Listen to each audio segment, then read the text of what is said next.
Hello बच्चों, कैसे हैं आप लोग। मैं आज विलियन चैप्टर का सेकंड पार्ट लेकर आया हूँ। ये लेक्चर भी यूपी बोर्ड के बच्चों के लिए ही बनाया है मैंने। आगे 2-3 दिन के बाद मैं सीबीएसई बोर्ड के बच्चों के लिए भी इंग्लिश मीडियम में लेक्चर बनाऊँगा। तो विलियन के फर्स्ट पार्ट में मैंने ये सिखाया था कि विलियन, जो भी विलियन होता है उसके दो घटक हमने बताए थे। पहला बताया था विलेय और दूसरा बताया था विलायक। पहला विलेय बताया था और दूसरा विलायक। उसके बाद फिर देखा था कि विलियन कितने प्रकार के होते हैं, विलियन का कैरेक्टर क्या होता है। तो विलियन के प्रकार में पहला प्रकार विलियन हमने आपको सिखाया था कि द्रव विलियन किस तरीके से आपको समझना है। द्रव विलियन के बाद फिर आपको गैसीय विलियन के बारे में पता करना है। तो बेटा गैसीय विलियन देख लीजिए, गैसीय विलियन, गैसीय विलियन जिसको हम कहते हैं बेटा गैसीय सॉल्यूशन। गैसीय सॉल्यूशन हमने क्या बोला था, विलियन की भौतिक अवस्था, यहाँ पर देखिए गैसीय, विलियन की भौतिक अवस्था गैसीय है और विलियन की भौतिक अवस्था का निर्धारण कौन करता है, विलायक करता है। यदि विलियन गैसीय है तो विलायक भी गैसीय होगा। तो गैसीय विलियन में विलायक हम क्या ले लेंगे बेटा, विलायक हम ले लेंगे गैस, यानी कि गैस अवस्था में विलायक ले लेंगे। जैसे ही विलायक गैस अवस्था में लेंगे हमारा गैसीय विलियन हो जाएगा। अच्छा, विलायक आपको पता है क्या होता है बेटा, आधिक्य मात्रा में। तो हमारा इस टाइप के विलियन में गैस आधिक्य मात्रा में होगा। और विलेय, विलेय क्या हो जाएगा बेटा, विलेय यानी कि सॉल्यूट क्या हो जाएगा हमारा, सॉलिड भी हो सकता है, लिक्विड भी हो सकता है और गैस भी हो सकता है। बट गैसीय विलियन में हमको क्या करना है, विलायक या सॉल्वेंट को हमेशा गैस ही रखना है। जैसे इसके एग्जाम्पल अगर आपको समझना है तो आप देखते हैं विलेय हमेशा कम मात्रा में होता है। ये हो गया कम मात्रा। देखिए विलियन की पहचान होना बहुत जरूरी है, नहीं पता चला किस टाइप का विलियन आप पढ़ रहे हैं, पता ही नहीं चलेगा। तो अगर हम इसका एग्जाम्पल लें, जैसे देखिए यहाँ पर 3 कंटेनर में मान लीजिए कि हमने गैस ले लिया, इसमें भी गैस भर लिया है, इसमें भी गैस भर लिया और इसमें भी गैस भर लिया। ये हमारा विलायक हो गया। अब एक बार हम क्या करेंगे, इस गैस में सॉलिड को डिसॉल्व करेंगे। यानी कि अगर हमारा विलायक गैस है तो हम विलेय बेटा क्या ले लेंगे, सॉलिड ले लेंगे, कोई भी सॉलिड। अब यहाँ पर एग्जाम्पल आपको सेट करना है कि कौन सा ऐसा सॉलिड है जो गैस में आसानी से डिसॉल्व हो जाता है। तो हम यहाँ पर बेटा देते हैं कपूर ले लें। कपूर, कपूर जो पदार्थ होता है, देखते होंगे कि जो ऊर्ध्वपातित पदार्थ होता है अगर तवे पर रखें तो सीधे सॉलिड से गैस में कन्वर्ट हो जाता है, वाष्प में कन्वर्ट हो जाता है, लेकिन ये सॉलिड अवस्था में ही रहता है। कपूर को जब गैस में, कौन सी गैस में कपूर बहुत ही आसानी से डिसॉल्व हो जाता है बेटा, अगर हम नाइट्रोजन गैस ले लें, अगर हम नाइट्रोजन गैस ले लें तो उस नाइट्रोजन गैस में कपूर बड़ी ही आसानी से डिसॉल्व हो जाता है और डिसॉल्व होकर एक समांगी मिश्रण बना लेता है। यानी कि नाइट्रोजन गैस में अगर हम सॉलिड कपूर को डाल दें तो ये एक गैसीय विलियन बन जाता है। गैसीय विलियन क्यों, क्योंकि कपूर डिसॉल्व होकर एकदम बिल्कुल गैस जैसा लगने लगता है, विलायक जैसा लगने लगता है और एक विलियन तैयार हो जाता है। तो हम कपूर को जब भी नाइट्रोजन गैस में डिसॉल्व करेंगे तो हमारा एक गैसीय विलियन हो जाएगा। अगर हम दूसरा सोचना चाहते हैं, अब लिक्विड को गैस में, अगर कोई लिक्विड है यहाँ पर गैस में डालना चाहते हैं तो बेटा गैस, यहाँ पर देखिए हमारा विलायक है, ये विलायक। अगर हम यहाँ पर विलेय को क्या ले लें बेटा, लिक्विड, जैसे हम क्लोरोफॉर्म ले लें, CaCl3। क्लोरोफॉर्म सबको पता है, नॉर्मल कंडीशन में ये बेटा किस अवस्था में रहता है, ये होता है लिक्विड अवस्था में। अब ये क्लोरोफॉर्म किस गैस में अच्छी तरीके से डिसॉल्व होकर समांगी मिश्रण बनेगा, तो ये भी बेटा नाइट्रोजन गैस अगर ले लें, अगर हम नाइट्रोजन गैस ले लें तो इस नाइट्रोजन गैस में क्लोरोफॉर्म बड़ी अच्छी तरीके से डिजॉल्व होगा और एक गैसीय विलयन बना लेगा। और गैसीय विलयन क्या होगा? Liquid in gas, liquid in gas, गैसीय विलयन होगा लिक्विड इन गैस। अब तीसरा एग्जांपल क्या है? गैस में गैस मिला दें। अब जैसे यहाँ पर विलायक भी हमारा गैस हो और जो हम विलेय मिला रहे हैं विलेय भी हमारा गैस हो, तो कौन सा एग्जांपल? जैसे मान लो कि हम विलायक में नाइट्रोजन गैस ले ली और यहाँ पर बेटा ऑक्सीजन गैस ले ली, ठीक है ना। तो नाइट्रोजन गैस आप देखते हैं, मान लो कि अगर नेचर की बात करें तो 78% होता है एयर में और ये 21% होता है। अगर दोनों को परस्पर मिक्स करोगे तो वायु बन जाएगी। नाइट्रोजन और ऑक्सीजन गैस का मिश्रण होता है। तो गैसीय सॉल्यूशन भी लिक्विड सॉल्यूशन के समान गैसीय सॉल्यूशन भी 3 प्रकार का होता है: solid in gas, liquid in gas और गैस इन गैस। इसका मतलब गैस और गैस। एक चीज हमेशा ये ध्यान में रखना है, हमेशा गैस और गैस यानी कि विलेय और विलायक, अगर गैस गैस आप मिलाओगे यानी कि विलेय हमारा गैस है और विलायक भी गैस है, अगर दोनों ही पार्ट गैस है तो बेटा हमेशा समांगी मिश्रण ही बनेगा। समांगी मिश्रण, इसका मतलब कभी भी गैस और गैस का जो मिक्सचर होगा वो विषमांगी नहीं हो सकता। बाकी और कैटेगरीज के विलयन में आप विषमांगी मिश्रण बना सकते हैं, लेकिन गैस और गैस के मिश्रण में हमेशा समांगी मिश्रण ही आपको प्राप्त होगा। तो आप देखेंगे गैसीय विलयन में भी 3 प्रकार का होता है। तो 3 और 3 6 टाइप के विलयन आप पढ़ लिए। लास्ट है बेटा सॉलिड सॉल्यूशन यानी कि ठोस विलयन। ठोस विलयन, ठोस विलयन, सॉलिड सॉल्यूशन, सॉलिड सॉल्यूशन। बड़ा ही आपको अजीब सा लग रहा होगा कि बेटा लिक्विड सॉल्यूशन तो कॉमन होते हैं, इसी तरीके से एक गैसीय सॉल्यूशन होता है और एक सॉलिड सॉल्यूशन भी होता है। देखिए यहाँ पर विलयन की भौतिक अवस्था क्या है बेटा? ठोस है, यानी कि विलयन हमारा ठोस है।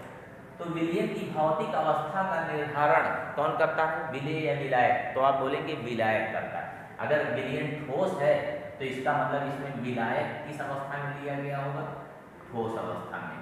तो यहाँ पर विलायक हम ठोस लेंगे और आपको पता है कि विलायक हमेशा विलयन का कौन सा पार्ट होता है? एक्सेस पार्ट, जो अधिक मात्रा में होता है, यानी कि हमारा सॉलिड अधिक मात्रा में होगा। और यहाँ पर हम विलेय क्या कर सकते हैं बेटा?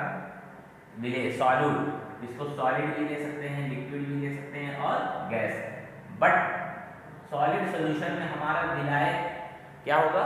सॉलिड होगा। जैसे लिक्विड सॉल्यूशन में विलायक लिक्विड होगा या गैसीय सॉल्यूशन में विलायक गैस होगा, ऐसे ही सॉलिड सॉल्यूशन में विलायक सॉलिड होगा। विलेय कुछ भी हो सकता है, सॉलिड, लिक्विड और गैस। इस तरीके से एक बार सॉलिड में सॉलिड मिलाकर, सॉलिड में फिर लिक्विड मिलाकर, फिर सॉलिड में गैस मिलाकर 3 टाइप के विलयन आप बना सकते हैं। तो इसमें अगर आप देखें एग्जाम्पल में, जैसे मान लो कि यहाँ पर कोई सॉलिड आपने रखी, सॉलिड, ये विलायक है, ये विलायक है, सॉलिड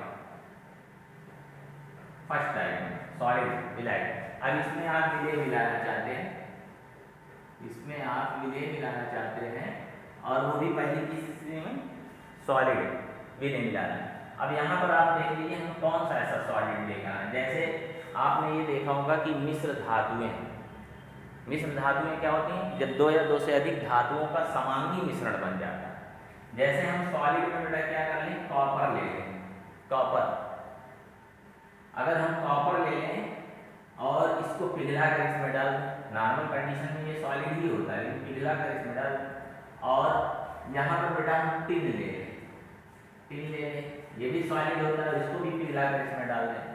तो टिन, कॉपर में टिन आसानी से परस्पर मिलकर समांगी मिश्रण बना लेता है। तो कॉपर और टिन का जो मिश्रण होता है वो सॉलिड में सॉलिड का विलयन होता है। अब ये अगर मान लो कि ये 80% हो गया और ये 20% हो गया, तो जो 80% है ये विलायक है, ये 20% कम वाला विलेय है, दोनों को परस्पर मिला दिया गया। अब जैसे अगर आप देखेंगे, अगर हम कॉपर को और टिन को, क्योंकि ये सॉलिड पेस्ट, ये सॉलिड होता है, इसका पेस्ट बना लीजिए, ये भी सॉलिड होता है, इसका पेस्ट बना लीजिए, दोनों को परस्पर मिला लीजिए, मिलाएंगे तो क्या बन जाएगा बेटा, मिश्र धातु बन जाएगा, मिश्र धातु। इसको हम अंग्रेजी में कहते हैं एलोय, अंग्रेजी में कहते हैं एलोय। तो धातुओं का एक समांगी मिश्रण ही एलोय कहलाता है। जैसे मिश्र धातु की डेफिनेशन ही यही है कि दो या दो से अधिक धातुओं का समांगी मिश्रण मिश्र धातु या एलोय कहलाता है। अगर कॉपर और टिन है, ये 80% है और ये 20% है, तो आप क्या कह देंगे, कॉपर और टिन के समांगी मिश्रण को हम क्या बोल देते हैं बेटा, ब्रास, BRASS, ब्रास, ब्रास नाम दिया जाता है कॉपर। और इसी को हम क्या हिंदी में कहते हैं बेटा, कांसा, कांसा, कांसा। कॉपर और टिन का जो मिश्रण होता है कांसा या ब्रास कहलाता है। तो ये सॉलिड में सॉलिड का। अब दूसरा एग्जांपल अगर हम सेट करना चाहें, अब हम यहाँ पर क्या ले लें बेटा, यहाँ पर हम ले लें सॉलिड, विलायक, फिर से हमने सॉलिड ले लिया, और विलायक जब सॉलिड ले लिया यानी कि ये हमारा विलायक हो गया, और इसमें अब हम विलेय बेटा कैसा मिलाना चाहते हैं, लिक्विड मिलाना चाहते हैं। ये जो हमारा विलेय है लिक्विड अवस्था में, तो आप दिमाग में अपने फीड करिए कौन सा ऐसा एग्जाम्पल है। आप देख लीजिए मरकरी जो होता है बेटा, Hg, मरकरी जो होता है रूम टेम्परेचर पर लिक्विड अवस्था में होता है। मरकरी जो होता है वो रूम टेम्परेचर पर लिक्विड होता है। और यहाँ पर कोई भी मेटल ले लीजिए, जैसे मान लीजिए कि आपने रजत ले लिया, चांदी, सिल्वर, अर्जेंटम आपने ले लिया, ये नॉर्मल कंडीशन में सॉलिड होता है। तो नॉर्मल कंडीशन में ये सॉलिड होता है और ये नॉर्मल कंडीशन में लिक्विड होता है। अब सिल्वर को क्या करिए, पिघला लीजिए और उसमें मरकरी को डिसॉल्व कीजिए, तो द्रव मरकरी सिल्वर में परस्पर मिक्स होकर एक समांगी मिश्रण बना लेता है। और बेटा समांगी मिश्रण बन जाता है। अगर मरकरी किसी धातु के साथ समांगी मिश्रण बनाता है तो मरकरी का मिश्र धातु बनता है, और मरकरी के मिश्र धातु का एक स्पेशल नाम होता है अमलगम। यहाँ पर देखें अमलगम, मरकरी का जो मिश्र धातु होगा उसको हम स्पेशली अमलगम कहते हैं। जैसे मान लो कि हमने सिल्वर ले लिया और उसमें बेटा मरकरी मिला ली, ये विलायक है और ये विलेय है। अगर ये विलायक और ये विलेय, ये भी सॉलिड कंडीशन में है, ये लिक्विड कंडीशन, ये सॉलिड कंडीशन में, ये लिक्विड कंडीशन, दोनों को परस्पर मिला दिया गया, तो बेटा मरकरी का मिश्र धातु बन जाता है। और मरकरी का मिश्र धातु एक्चुअली में अमलगम कहलाता है, अमलगम। तो यहाँ पर ये क्वेश्चन पूछा जाता है कि अमलगम क्या है। तो बेटा मरकरी जब किसी धातु के साथ परस्पर मिलकर समांगी मिश्रण बनाता है तो मरकरी का जो मिश्र धातु अर्थात मरकरी का जो विलयन बनता है उसी विलयन को अमलगम कहते हैं। तो ये बेटा किसका अमलगम है, सिल्वर अमलगम। इसको हम क्या कहेंगे, सिल्वर अमलगम। जैसे मान लो कि ये सोडियम है और ये मरकरी है, नॉर्मल कंडीशन में ये सॉलिड है और ये लिक्विड है, तो यहाँ पर बेटा क्या बन जाएगा, मरकरी का मिश्र धातु बन जाएगा जिसको हम अमलगम बोलते हैं। तो इसको हम बोलेंगे बेटा सोडियम अमलगम। ये सोडियम अमलगम हो गया और ये सिल्वर अमलगम हो गया।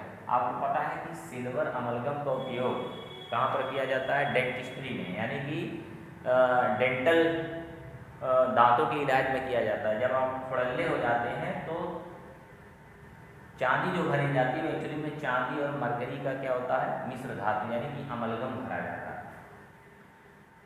तो इसको हम सोडियम अमलगम बोल देंगे और इसको हम सिल्वर अमलगम का नाम दे देंगे। तो ये क्वेश्चन यहाँ पर अच्छी तरीके से फीड कर लीजिएगा कि मरकरी का मिश्र धातु अमलगम कहलाता है। जब भी मरकरी किसी धातु के साथ मिक्स होती है तो एक मिश्र धातु बनाती है, उस मिश्र धातु को अमलगम कहते हैं, अमलगम का नाम दिया जाता है। अब सवाल ये है कि मरकरी कौन से धातु के साथ अमलगम नहीं बनाती है, यानी कि मरकरी कुछ ऐसी भी धातु होगी जो मरकरी उसके साथ अमलगम नहीं बनाती। बेटा आयरन के साथ अगर मरकरी लिक्विड को Fe सॉलिड के साथ मिला दिया जाए तो ये बेटा अमलगम का निर्माण नहीं करती।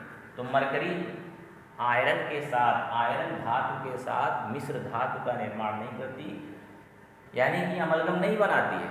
और अमलगम अगर नहीं बनाएगी तो अगर मरकरी को एक स्थान से दूसरे स्थान तक ले जाना है तो किसकी सहायता से ले जाएंगे? आयरन कंटेनर की सहायता से। इसका मतलब मरकरी को जब कैरी किया जाता है, एक स्थान से दूसरे स्थान तक ले जाया जाता है, तो बेटा किस चीज़ के कंटेनर में ले जाया जाता है? आयरन के कंटेनर में ले जाता है, क्योंकि मरकरी आयरन के साथ मिश्र धातु नहीं बनाती। हालांकि मरकरी जो है प्लेटिनम धातु के साथ भी नहीं बनाती, लेकिन प्लेटिनम क्या होता है, काफ़ी कॉस्टली पड़ता है। अगर प्लेटिनम, देखिए मरकरी आयरन और प्लेटिनम के साथ मिश्र धातु नहीं बनाती, तो अगर इसको ले जाना है तो जनरली आयरन का प्रयोग करते हैं, क्योंकि ये तो कॉस्टली पड़ जाता है, प्लेटिनम काफ़ी महंगा धातु होता है। तो देखिए यहाँ पर ये किस टाइप का सोल्यूशन हो गया? सॉलिड में लिक्विड, ये सॉलिड सोल्यूशन हो गया। अब लास्ट वाला क्या है बेटा? अगर हम सॉलिड में, विलायक हमारा सॉलिड हो, जैसे देखें विलायक हमारा सॉलिड हो और हम इसमें बेटा गैस, विलेय जो है गैस ले लें, विलेय गैस ले लें। जैसे मान लो सॉलिड में हम मान लीजिए पैलेडियम धातु ले लेते हैं, ये पीडी पैलेडियम धातु ले, देखेंगे डी वाला का एक धातु है पैलेडियम, और यहाँ पर हाइड्रोजन गैस ले लेते हैं। तो हाइड्रोजन गैस होती क्या है कि बेटा पैलेडियम की बाहरी सतह पर छोटे छोटे पोर होते हैं, रिक्त स्थान होते हैं, इन्हीं पोर्स में हाइड्रोजन गैस आकर फिक्स हो जाती है। एक दुर्बल वंडरवाल आकर्षण बल से इन्हीं छिद्र में आकर बन जाती है। और क्या होता है, क्योंकि हाइड्रोजन जब इस धातु की सतह पर आकर अधिशोषित हो जाती है, इसकी बाहरी सतह पर आकर अधिशोषित हो जाती है, तो हाइड्रोजन विलेय है और धातु पैलेडियम एक विलायक है, तो दोनों परस्पर मिलकर एक समांगी मिश्रण बना लेते हैं। और देखोगे कि ये पूरा विलयन बनने के पश्चात किसके समान प्रतीत होगा? धातु पैलेडियम के समान ही प्रतीत होगा। तो यहाँ पर कौन अपनी भौतिक अवस्था का लॉस कर रहा है? यानी कि विलेय अपनी भौतिक अवस्था को हटा रहा है, लेकिन विलायक अपनी भौतिक अवस्था को मेंटेन की होगा। तो हमने एक पॉइंट आपको ये भी पढ़ाया था कि विलेय अपनी भौतिक अवस्था को लूज कर सकता है, लेकिन विलायक अपनी भौतिक अवस्था को लूज नहीं कर सकता। इसीलिए जो विलायक होता है वो विलयन की भौतिक अवस्था का निर्धारण करता है। तो 2-3 पॉइंट आपको ध्यान में रखना है। मरकरी का मिश्र धातु अमलगम कहलाता है। सभी धातुओं के साथ मरकरी क्या करता है? अमलगम बना लेता है, लेकिन आयरन और प्लेटिनम के साथ मरकरी मिश्र धातु नहीं बनाता है। अगर मरकरी को एक स्थान से दूसरे स्थान तक ले जाना है तो आपको किस कंटेनर में ले जाना होगा? आयरन के कंटेनर में ले जाना होगा। देखिए मोस्टली ये एग्जाम्पल होता है, एग्जाम्पल पर कोई ध्यान नहीं देता, लेकिन अक्सर कंपटीशन में, बहुत बड़े कंपटीशन में नहीं लेकिन छोटे कंपटीशन में एग्जाम्पल पूछ लेता है। ये आपको इसका बेस बिल्कुल पता होना चाहिए कि किस टाइप का विलयन है।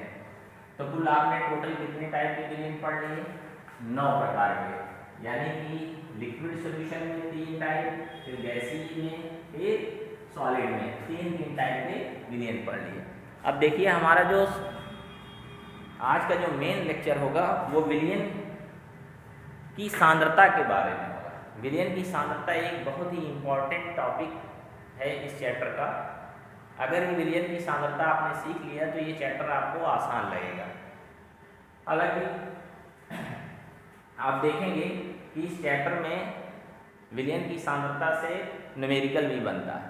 तो आप देखें इस पॉइंट में अगला पॉइंट क्या है हमारा? विलयन की सांद्रता।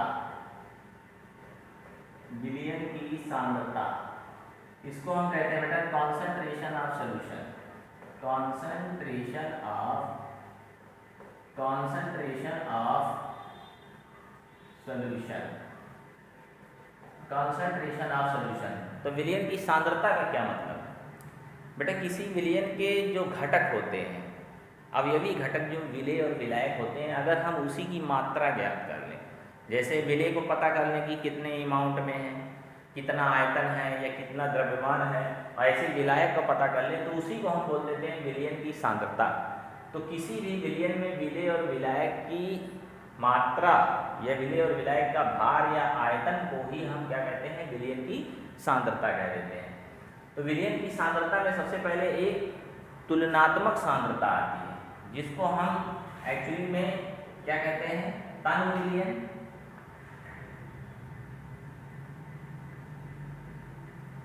और दूसरा है बेटा सांद्र विलयन। तन विलयन और दूसरा क्या है, सांद्र विलयन। तन विलयन को हम कहते हैं बेटा डाइल्यूट सॉल्यूशन, डाइल्यूट सॉल्यूशन। और सांद्र विलयन को कहते हैं बेटा कॉन्सेंट्रेटेड सॉल्यूशन, कॉन्सेंट्रेटेड सॉल्यूशन। तो आप देखेंगे सिंपली बड़ा डाउट रहता है बच्चों को, विलयन की सांद्रता क्या है। बेटा सिंपली अगर किसी विलयन में विलय और विलाय की मात्रा आप पता कर लें तो उसी को ही विलयन की सांद्रता कहते हैं। विलयन की सांद्रता की क्वालिटी, क्वालिटी का मतलब गुण चेक करने के लिए इसमें दो प्रकार की सांद्रताएं बताई जाती हैं। एक होता है बेटा तन विलयन और दूसरा क्या होता है, सांद्र विलयन। देखिए तन विलयन और सांद्र विलयन को अगर आपको समझना है तो सबसे पहले ये ध्यान में रखना होगा कि कोई एक अकेला अगर विलयन दिया गया है तो आप बिल्कुल नहीं बता सकते कि वो तन विलयन है या सांद्र विलयन है। जैसे एक जगह खाना खाए, आप ये कह सकते हैं कि यही सबसे अच्छा खाना है, नहीं दूसरी जहाँ पे गए खाए बोले कि और अच्छा। या घर पर ये एक बार आपने शरबत बनाया कहा अच्छा है, दूसरी बार बनाया कहा और अच्छा है। तो एक तुलनात्मक अध्ययन है। जब तक दो विलयन नहीं दिया जाएगा तब तक तन विलयन और सांद्र विलयन का कॉन्सेप्ट आप नहीं जान पाएंगे। तो सबसे पहला पॉइंट ये क्या है बेटा, ये तुलनात्मक अध्ययन है, तुलनात्मक अध्ययन, तुलनात्मक अध्ययन। और ये जो है तन विलयन और सांद्र विलयन, विलयन के केवल गुण को बताएगा। तुलनात्मक अध्ययन, जैसे कक्षा में एक छात्र है तो एक छात्र से कैसे हम आइडिया लगा पाएंगे कि वो तेज है या कमज़ोर है। जब तक दो लोग नहीं रहेंगे तब तक हम तुलना करके नहीं बता सकते कि कौन बेस्ट है। ऐसे तन विलयन और सांद्र विलयन के लिए, जैसे अगर हम दो सॉल्यूशन इस तरीके से बना लें, हमारे पास दो विलयन दिया गया है,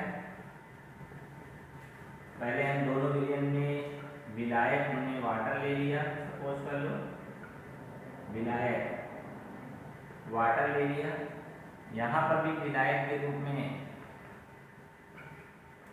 वाटर ले लिया हमने। हम पहली कंडीशन में सपोज कर लो कि यहाँ पर 5 ग्राम NaCl जो विलेय है, सॉलिड विलेय 5 ग्राम NaCl को पानी में डिसॉल्व कर दे रहे हैं। और यहाँ पर बेटा 10 ग्राम NaCl ले लिया, 10 ग्राम NaCl, 10 ग्राम NaCl। अब यहाँ पर पानी जो है दोनों ही कंडीशन में हमने 100 ml दे दिए। देखो इसको समझना है, ऐसा नहीं परीक्षा में आता है कि तन विलयन सांद्र विलयन, लेकिन बार बार दिया रहता है, आपको पता होना चाहिए।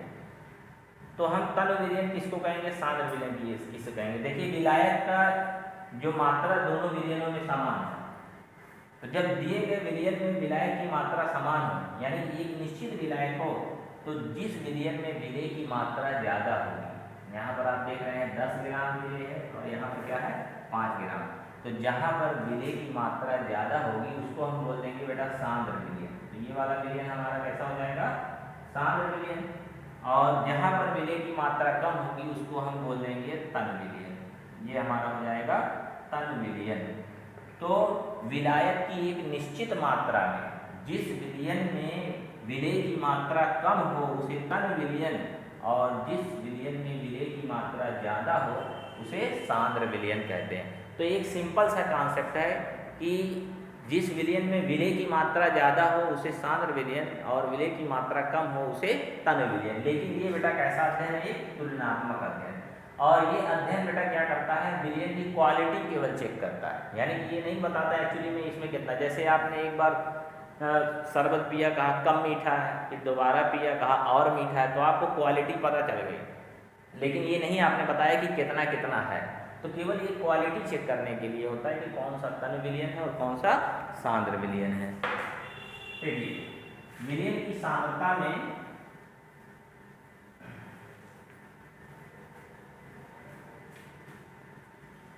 विलयन की सांद्रता में हम एक्चुअली में क्या करते हैं, विलयन के जो घटक होते हैं विलेय प्लस विलायक, विलेय प्लस विलायक, इसी को हम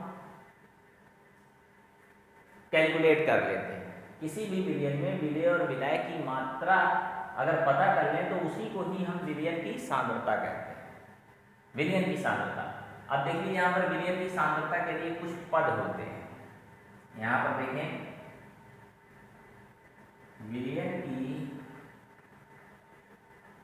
सांद्रता के पद यानी कि कुछ टर्म आपको बताए जाएंगे। सांद्रता के पद, तो विलयन की सांद्रता के पद क्या हैं बेटा? जब विलयन में विलय और विलय की मात्रा को ज्ञात करने के लिए एक नई सूचना का प्रयोग किया जाता है तो उसी को हम विलयन की सांद्रता के पद कहते हैं। फिर से रिपीट कर रहा हूँ, जब विलयन में विलय और विलय की मात्रा ज्ञात करने के लिए एक नई इंफॉर्मेशन, एक एडिशनल इंफॉर्मेशन, एक नई सूचना या तकनीकी का प्रयोग किया जाता है तो उसी को हम कहते हैं विलयन की सांद्रता के प्रमुख पद। तो विलयन की सांद्रता के प्रमुख पद में बहुत सारे हैं। जैसे बेटा पहला हमने लिख दिया भार प्रतिशतता। भार प्रतिशतता, जहां पर केमिस्ट्री में भार होगा वहां पर आप द्रव्यमान ही समझेंगे, तो यहाँ पर द्रव्यमान प्रतिशतता लिखें चाहे भार प्रतिशतता लिखें। अच्छा, भार प्रतिशतता, भार को अंग्रेजी में वेट कहते हैं और द्रव्यमान को मास कहते हैं, तो मास परसेंटेज बोलिए चाहे वेट परसेंटेज बोलिए, लेकिन हम ज़्यादातर भार का प्रयोग करेंगे क्योंकि फार्मूला बनाने में आसानी होती है। जैसे वेट W ले लेंगे यहाँ पर तो फार्मूला बनाने में आसानी होती है, और मास लेने पर क्योंकि फिर आणविक मोलर मास आता है फिर वो भी m से इंडिकेट होता है, इसलिए हम भार प्रतिशतता का प्रयोग करेंगे। दोनों एक ही है, भार प्रतिशतता या द्रव्यमान प्रतिशतता। अब देख लीजिए विलयन की भार प्रतिशतता, तो इसमें कहाँ विलय और विलय की मात्रा ज्ञात करने के लिए एक नई सूचना का प्रयोग कर लेते हैं। यही नई सूचना क्या होती है? विलयन सांद्रता का पद होता है। जैसे भार प्रतिशतता हो गई, दूसरा क्या हो जाएगा बेटा? आयतन प्रतिशतता। आयतन प्रतिशतता, देखिए वॉल्यूम परसेंटेज हो गया। फिर तीसरा हो जाएगा बेटा भार आयतन प्रतिशतता। भार आयतन प्रतिशतता, भार आयतन प्रतिशतता। यहाँ पर देख लीजिए बेटा पीपीएम में सांद्रता, पार्ट पर मिलियन। जैसे वेट परसेंटेज हो गया, वॉल्यूम परसेंटेज हो गया, या भार आयतन प्रतिशतता हो गई, या पीपीएम में, ये विलयन की सांद्रता के प्रमुख पद होते हैं। और पदों में जैसे बेटा क्या हो गया? नॉर्मलता। नॉर्मलता जिसको हम अंग्रेजी में नॉर्मलिटी कहते हैं बेटा। मूलरता। मूलरता। तीसरा बेटा मूललता। मूललता। चौथा बेटा मोल प्रभाज या मोल अंश।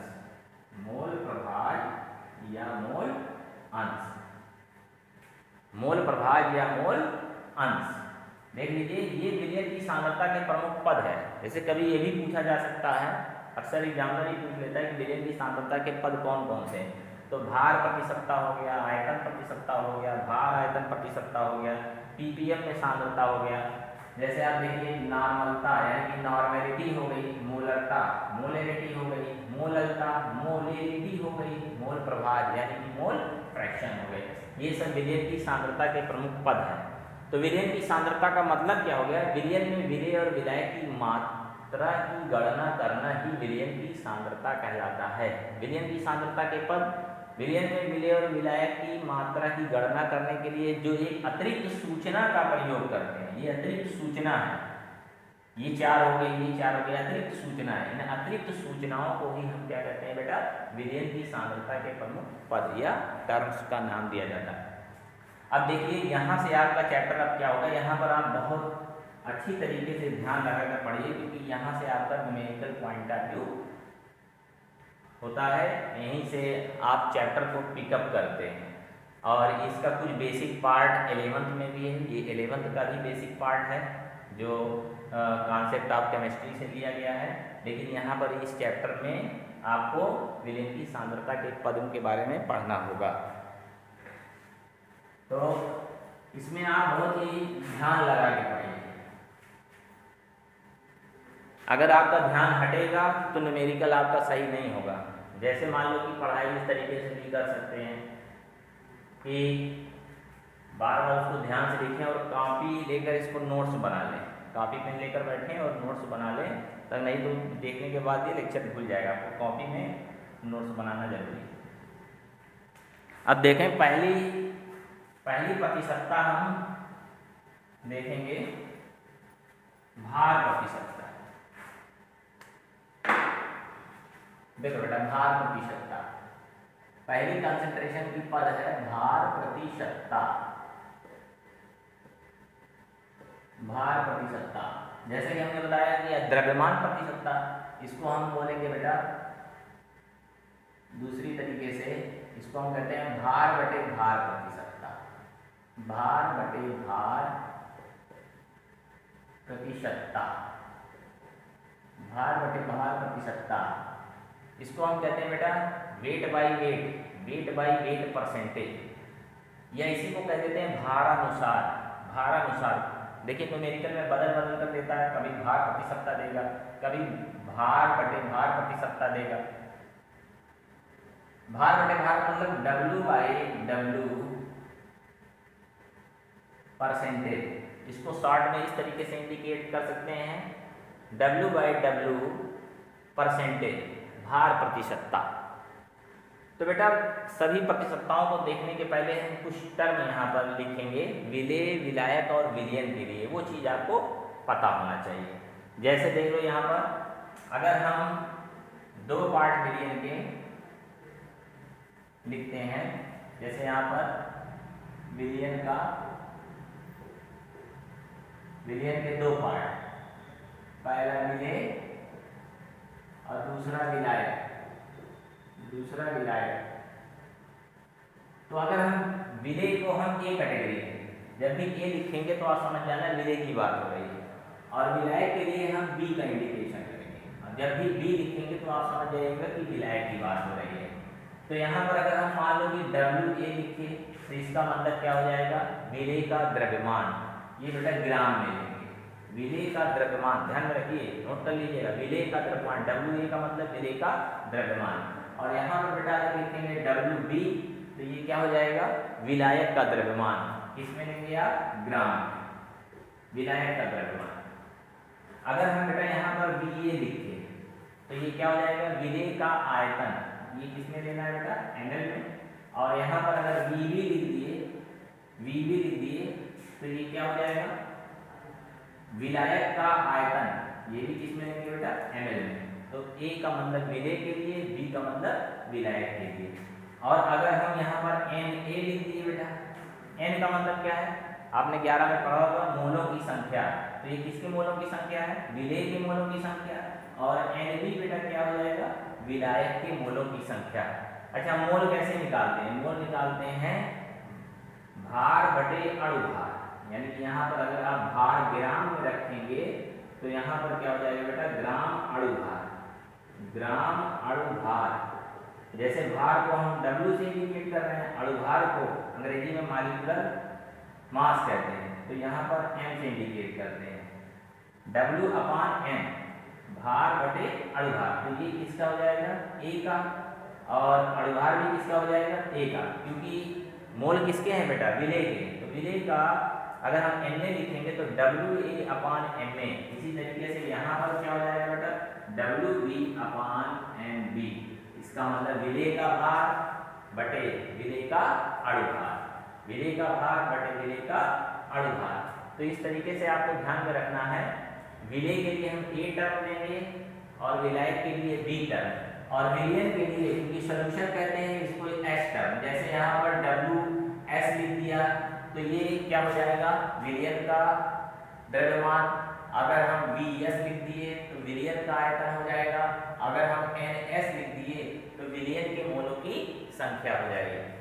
तो ये इंडिकेशन आप देख लीजिएगा, इसको आप कॉपी कर लीजिए, बहुत इंपॉर्टेंट है, बार बार लिखना पड़ेगा। जैसे हम WA लिख दिए तो आप तुरंत समझ जाइएगा कि विलेय का द्रव्यमान ग्राम में, VA लिख दिए विलेय का आयतन ml में। तो इसको हम आगे कैरी करते हैं, भार प्रतिशतता। तो बेटा भार प्रतिशतता अगर हम डिफाइन करना चाहें तो भार प्रतिशतता है क्या बेटा, अगर हम 100 ग्राम विलयन में, 100 ग्राम विलयन में विलेय का भार अगर पता करें, 100 ग्राम बिलियन में विलेय। प्रतिशतता का मतलब देखिए ये पूरा बिलियन है, क्योंकि भार है तो 100 ग्राम बिलियन ले लें, तो 100 ग्राम बिलियन में विलेय का भार क्या कहलाता है बेटा? भार प्रतिशतता। इसको आप लोग कॉपी कर लीजिएगा।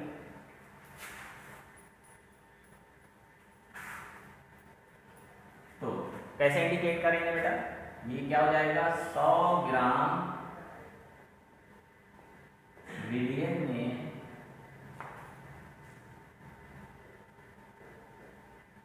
विलेय का भार।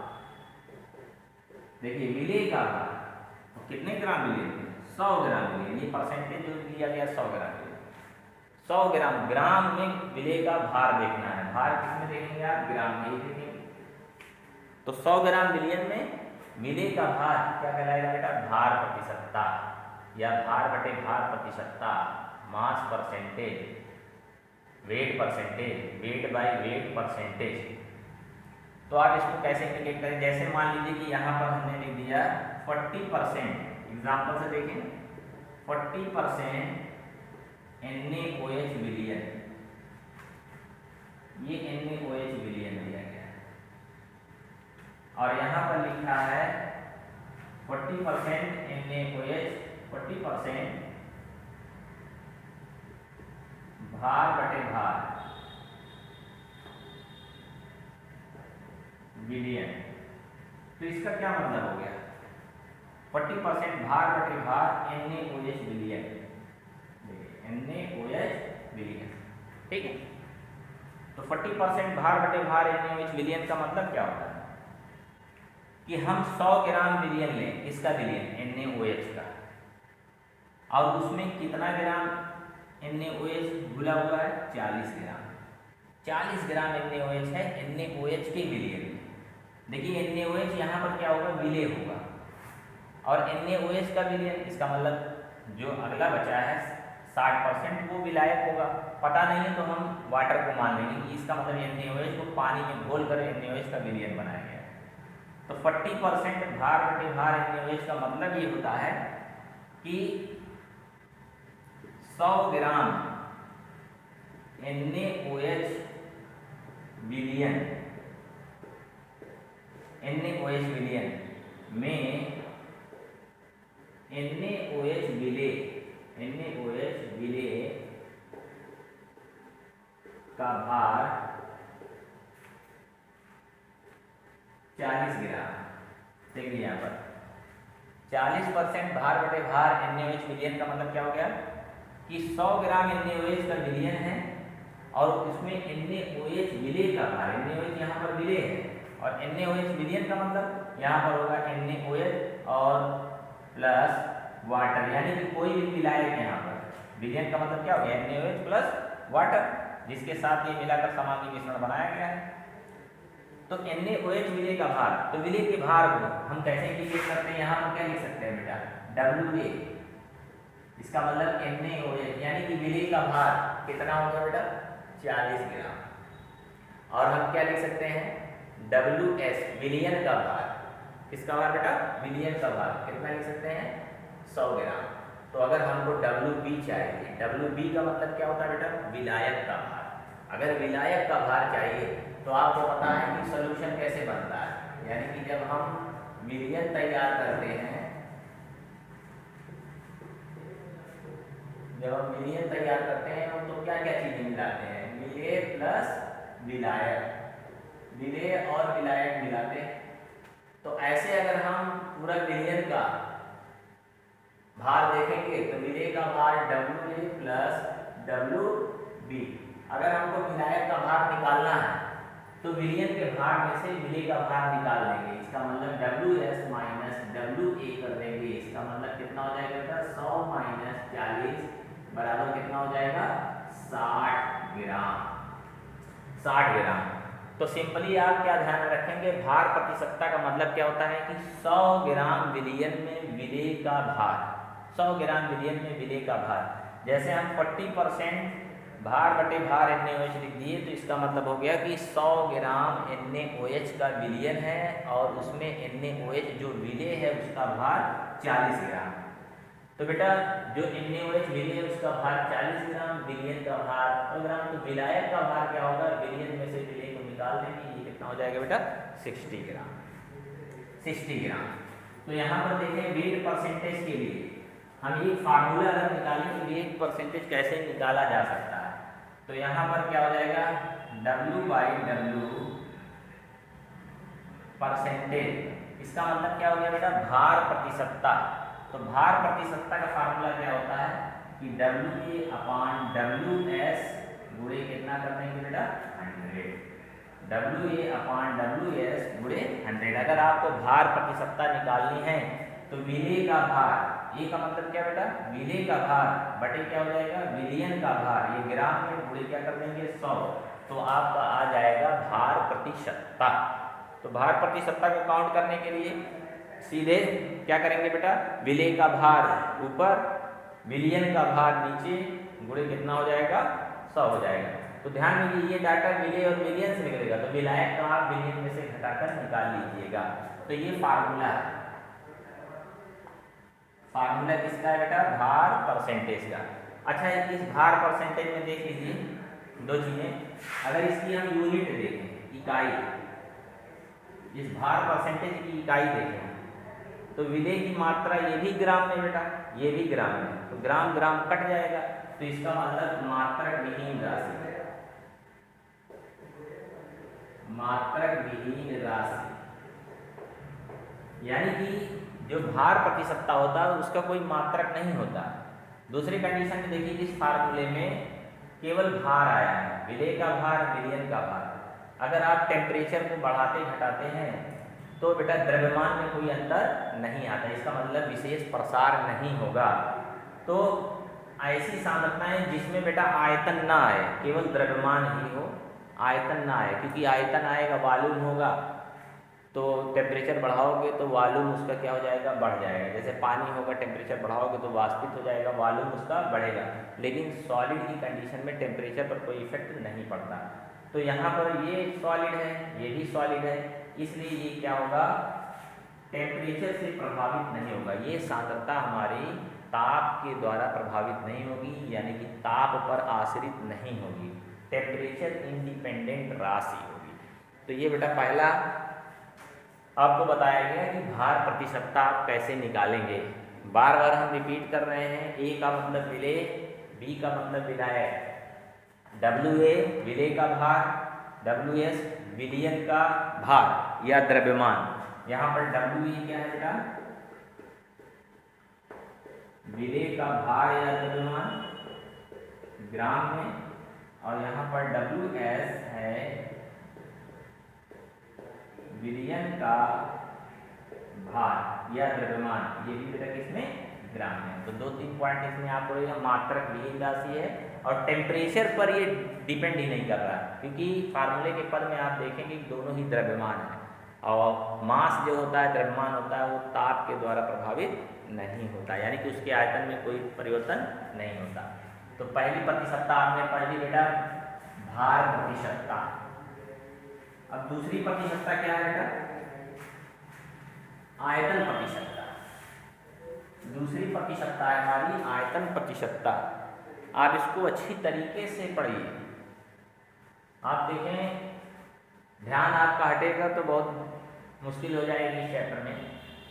फिर पता चला कि आप अच्छा खासा है नहीं पढ़ रहे हैं, जैसे मान लो कि दुकान पर आप गए, यहाँ पर लिखा है 20%,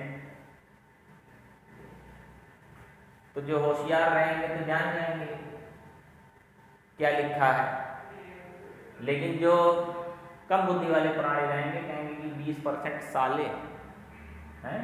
तो आपको कंसंट्रेशन बनाना है, तो अगर आप कंसंट्रेशन नहीं बना पाएंगे तो आपके लिए दिक्कत होगी, और अगर आप ध्यान से सीखेंगे तो सारा न्यूमेरिकल आपका हो जाएगा। बेटा दूसरा परसेंटेज है, दूसरा एक और पढ़ लेते हैं आयतन प्रतिशतता। आयतन प्रतिशतता, आयतन प्रतिशतता, इसको हम बेटा वॉल्यूम परसेंटेज कहते हैं। वॉल्यूम परसेंटेज, वॉल्यूम परसेंटेज है ये, इसको बेटा आयतन बटे आयतन प्रतिशतता भी कहते हैं, जैसे भार वाले को कहते हैं आयतन बटे आयतन प्रतिशतता। वॉल्यूम बाई वॉल्यूम देख लीजिए यहाँ पर short indication, volume by volume percentage, volume by volume percentage. देखिए इसमें दोनों ही पद यानी कि जो आपने विलियन मिलाया है वो भी ml में होगा वॉल्यूम में, और जो पूरा विलियन है वो भी वॉल्यूम में, और पूरा विलियन हमेशा कितना माना जाएगा 100। तो यहाँ पर क्या होगा बेटा 100 ml विलियन लिया जाए। 100 ml विलियन में विलेय का आयतन, ध्यान दीजिए बेटा 100 ml विलियन में यानी कि पूरा विलियन कितना लिया गया है 100 ml, इस परसेंटेज का मतलब 100 ml विलियन में विलेय का आयतन, विलेय का आयतन, ये भी अगर आप ml में पता करें 100 ml विलियन में विलेय का जो आयतन होता है उसी को हम क्या बोलते हैं बेटा आयतन प्रतिशतता बोलते हैं, उसी को हम आयतन प्रतिशतता का नाम देते हैं। जैसे एक एग्जांपल से आप देख लीजिए, जैसे मान लीजिए कि यहाँ पर हो जाएगा 25% एथेनॉल C2H5OH का विलियन आयतन बटे आयतन प्रतिशतता के रूप में अगर दिया है, आयतन बटे ये जो परसेंटेज है अगर आयतन बटे आयतन या आयतनानुसार दिए तो इसका मतलब क्या हो गया कि बेटा 100 ml C2H5OH का विलियन है, विलियन में दोनों पार्ट होते हैं विलेय और विलायक, 100 ml C2H5OH का विलियन है और उसमें विलेय कितना है 25 ml, विलेय कितना होगा 25 ml वॉल्यूम बाई वॉल्यूम। तो यहाँ पर देख लीजिए C2H5OH हमारा विलेय है और C2H5OH का विलियन बनने का मतलब इसमें कोई चीज़ मिलाई गई होगी, कोई विलायक मिलाया गया होगा। मान लो पता नहीं है तो हम पानी मान लेते हैं, तो हम क्या लिख देंगे बेटा 100 ml विलियन, विलियन किसका है बेटा C2H5OH का, 100 ml विलियन में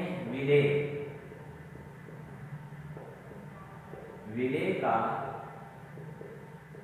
आयतन, 100 ml विलियन में विलेय का आयतन कितना होगा बेटा 25 ml, 100 ml विलियन में विलेय का आयतन 25 ml। यहाँ पर विलेय क्या होगा बेटा C2H5OH, जो दिख रहा है वही तो विलेय होगा, जिसका विलियन बनाया गया वही विलेय होगा। तो C2H5OH विलेय होगा और C2H5OH का विलियन है, इसका मतलब C2H5OH विलेय प्लस विलायक दोनों मिलाकर ये 100 ml दिया गया। तो इस डाटा से आप क्या समझते हैं, देखिए बेटा विलेय का आयतन 25 ml यानी कि VA आपका कितना दे दिया है 25 ml और विलियन का VS कितना हो जाएगा बेटा 100 ml। तो आप क्या विलायक का नहीं निकाल सकते, विलायक का अगर आपको निकालना है तो आप क्या करेंगे पूरे विलियन के आयतन से विलेय का आयतन घटा दीजिए, 100 - 25 ये हो जाएगा 75 ml, ये हो जाएगा 75 ml हो जाएगा। तो वॉल्यूम परसेंटेज को आपको समझना है सिंपल, 100 ml विलियन में विलेय का आयतन, 100 ml विलियन में विलेय का आयतन, यही कहलाता है बेटा आयतन प्रतिशतता कहलाती है। अच्छा आयतन प्रतिशतता के लिए अब देखें फार्मूला किस तरीके से निकालेंगे, जैसे भार प्रतिशतता का फार्मूला हमने निकाला था, जैसे देखें भार प्रतिशतता के लिए फार्मूला निकाला था, तो volume by volume, volume by volume percentage का फार्मूला क्या हो जाएगा, वहां पर हमने क्या लिखा था विलेय का द्रव्यमान, यहाँ पर लिखेंगे विलेय का आयतन, वहां पर लिखा था विलेय विलियन का द्रव्यमान, यहाँ पर लिखेंगे विलियन का आयतन VS, गुणे क्या कर देंगे बेटा 100 कर देंगे। तो आप देखेंगे अगर आयतन प्रतिशतता आपको निकालनी है, वॉल्यूम बाई वॉल्यूम परसेंटेज निकालनी है, तो विलेय का आयतन बटे विलियन का आयतन गुणे 100, विलेय का आयतन बटे विलियन का आयतन गुणे 100 कर देंगे, तो ये वॉल्यूम परसेंटेज के बराबर हो जाएगा। ध्यान में रखना VA क्या है विलेय का आयतन और VS क्या है विलियन का आयतन। इंडिकेशन हमेशा ध्यान रखिए, A विलेय के लिए, B विलायक के लिए और S पूरे मिलियन के लिए। अगर हम इसकी यूनिट देखें बेटा, यूनिट इकाई क्या है, इसकी हम यूनिट देखें तो यूनिट में हम क्या देखेंगे कि बेटा ये विलेय का आयतन ये भी ml में, ये भी ml में कट जाएगा, यानी कि मात्रक विहीन हो जाएगा, मात्रक विहीन, यानी कि इसका कोई मात्रक नहीं होगा, इस परसेंटेज की कोई मात्रक नहीं होगा। अब देखते हैं क्या ये प्रतिशतता ताप पर निर्भर करती है। तो इसके फार्मूला के पद में आप देख लीजिए कि क्या आया है, आयतन आया है, इसका मतलब वॉल्यूम है, ये वॉल्यूम है। तो जहाँ पर वॉल्यूम पद आएगा टेम्परेचर बढ़ाने पर, जैसे कोई पानी रखा गया है तो टेम्परेचर बढ़ाने पर उसका आयतन बढ़ जाएगा। आयतन में प्रसार होने के कारण जहाँ पर भी वॉल्यूम पद आएगा वो ताप पर निर्भर करेगा। तो इसका मतलब ये क्या है, ताप पर निर्भर करेगी, ये सांद्रता हमारी ताप पर निर्भर करेगी, टेम्परेचर डिपेंडेंट होगी। और इसके पहले वाला क्या आप देखेंगे, वो ताप पर निर्भर नहीं करेगी क्योंकि दोनों पर द्रव्यमान का आएगा। तो ये हमारा क्या हो गया बेटा, कैसी प्रतिशतता होगी, आयतन प्रतिशतता। अब हम तीसरा बेटा देखेंगे, तीसरी प्रतिशतता हमारी है, तीसरी परसेंटेज भार आयतन प्रतिशतता, भार आयतन प्रतिशतता।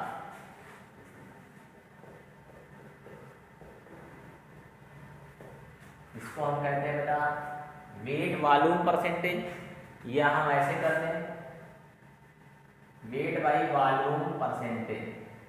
देखिए वेट बाई वॉल्यूम परसेंटेज, तो वेट बाई वॉल्यूम परसेंटेज ये इंपॉर्टेंट होती है। इसी को हम एक्चुअली में विलियन की शक्ति भी कहते हैं, विलियन की पावर, क्योंकि विलियन जो होता है वो किसमें होता है, आयतन में, और उसमें ये देखा जाता है कि विलेय कितना ग्राम है, यानी कि उसका द्रव्यमान लिखा जाता है।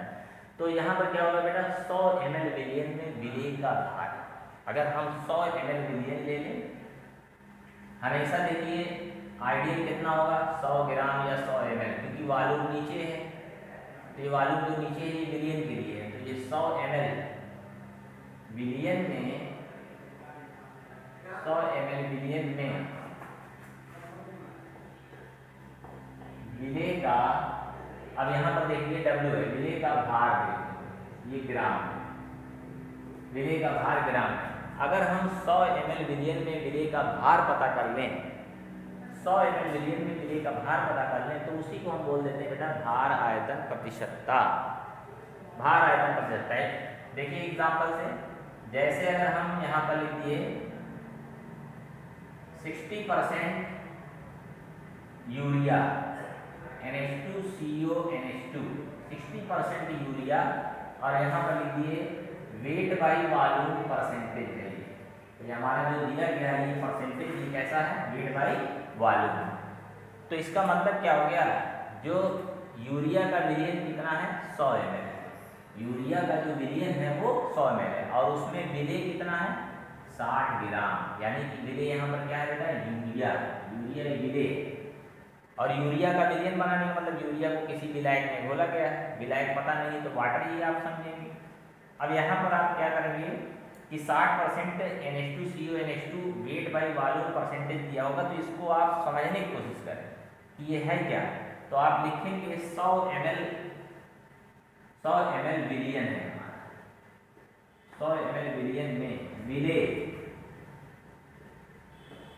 विलेय हमारा क्या है, यूरिया NH2CO NH2। तो 100 ml विलियन में विलेय का भार आप देखेंगे, विलेय का भार बराबर कितना दिया गया बेटा, 60 ग्राम, विलेय का भार 60 ग्राम दिया गया है। तो 100 ml विलियन में विलेय का भार 60 ग्राम। देखिए विलेय का भार, विलेय क्या है, विलेय का भार WA, विलेय का भार कितना है बेटा, 60 ग्राम, और विलियन का देखिए आयतन दिया है, यानी कि VS, विलियन का आयतन दिया है बेटा 100 ml। तो क्या आप विलियन का द्रव्यमान डायरेक्ट निकाल सकते हैं, ये विलेय का भार ग्राम में है, ये विलियन का आयतन ml में है। अगर दोनों इकाई समान होती तो घटाकर आप WB निकाल लेते, विलायक का भार निकाल लेते, लेकिन आप क्या इसमें डायरेक्ट निकाल पाएंगे, नहीं निकाल पाएंगे। तो ऐसी स्थिति में आपको विलयन का घनत्व दिया जाएगा। तो विलयन के घनत्व और विलयन के आयतन से फिर विलयन का द्रव्यमान निकालेंगे। जब विलयन का द्रव्यमान पता चल जाएगा तो विलय के आयतन से, विलय के द्रव्यमान से विलयन का द्रव्यमान घटा देंगे। तो यहाँ पर आप देखें WA का मान 60 ग्राम और VS का मान कितना हो जाएगा, 100 ml हो जाएगा। अब देखें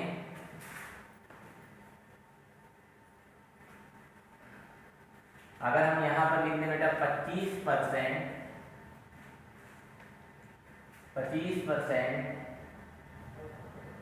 NaOH का विलयन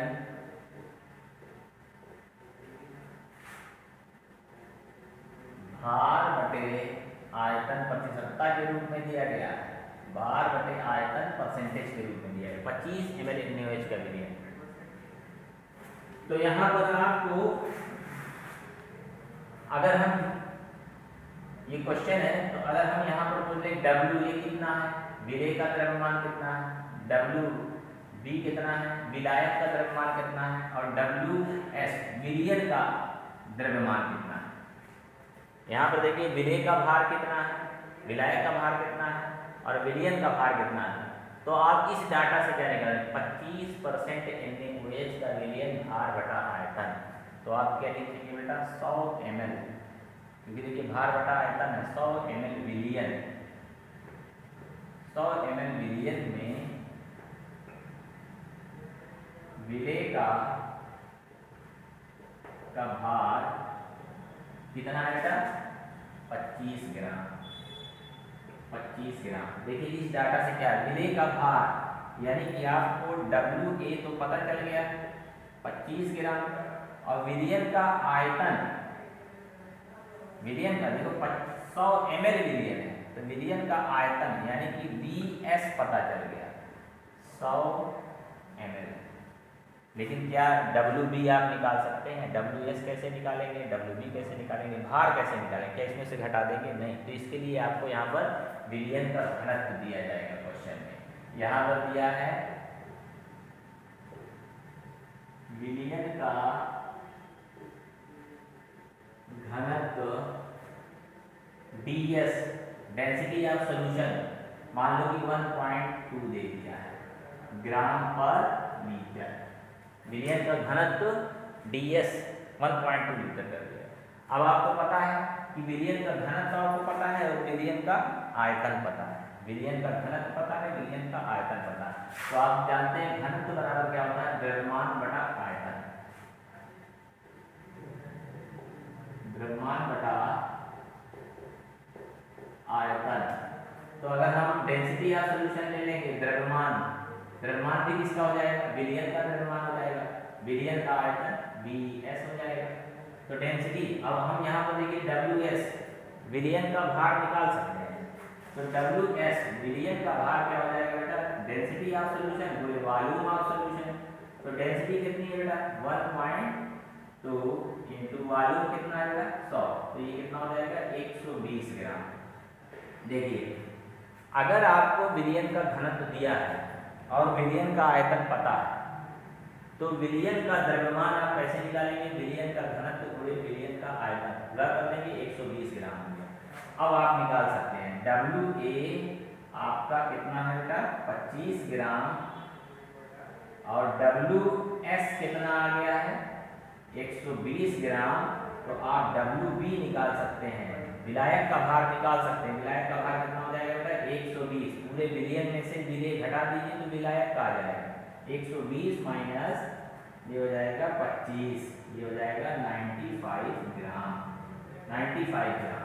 तो इस टाइप के विलयन में आप देखेंगे डायरेक्ट नहीं निकल पाएगा, क्योंकि 25% NaOH विलयन भार बटे आयतन दिया है। तो इसका मतलब क्या हो गया कि हम 100 ml विलयन में विलय का भार 25 ग्राम, 100 ml विलयन में विलय का भार कितना है बेटा, 25 ग्राम। तो विलय का भार 25 ग्राम, विलयन का आयतन 100 ml।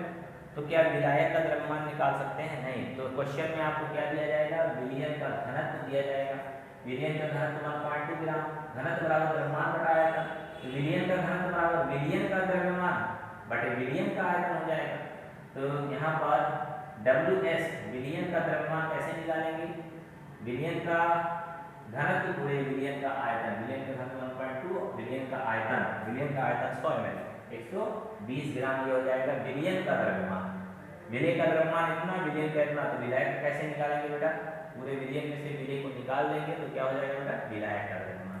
क्योंकि विलयन का क्या होता है, जैसे आप WS कैसे बनता है, WA प्लस WB, यानी कि आपको अगर WB निकालना है तो WS में से WA को निकाल दीजिए, यानी कि WB कैसे निकलेगा बेटा, यहाँ बढ़ जाएगा WS माइनस WA इतना ग्राम हो जाएगा। तो आप देख रहे हैं कि इसमें हमने क्या बताया कि विलयन की सांद्रता के पद और 3 पद बताए, भार प्रतिशतता, आयतन प्रतिशतता और भार बटे आयतन प्रतिशतता। इन तीनों में क्लियरेंस आपका बहुत अच्छा होना चाहिए। ये लेक्चर आज तक यहीं समाप्त किया जा रहा है। अगला लेक्चर इसी के आगे PPM सांद्रता से कंटिन्यू किया जाएगा। तब तक आप इसको अच्छी तरीके से तैयार कर लीजिए। कल आगे वाले सांद्रताओं के पद के बारे में एक्सप्लेनेशन किया जाएगा।